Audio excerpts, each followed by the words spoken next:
Bilang mga halal na kinatawan sa atin, dapat manggaling ang pagtatama at pagbabago. Kailangan natin ng reformang magpapahupa sa galit at kawalan ng tiwala. Kailangan palisin natin ang tingin nila sa atin na tayo ay mga buhaya at buitre. Hindi lang sakim sa salapi, kundi pati sa kapangyarihan.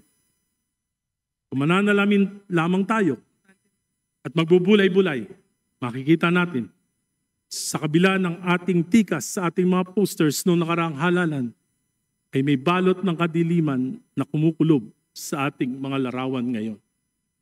Huwag na nating hintayin na ang mamamayan mismo ang mag-aklas o ang kasundaluhan ang gumawa ng mga bagay na yayanig sa ating demokrating kong pamumuhay.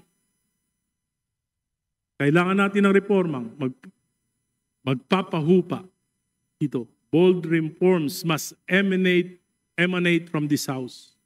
I therefore, with all humility and with nothing in my heart and mind but to help restore faith in our institution through meaningful reforms, though painful to most of us, I offer this call.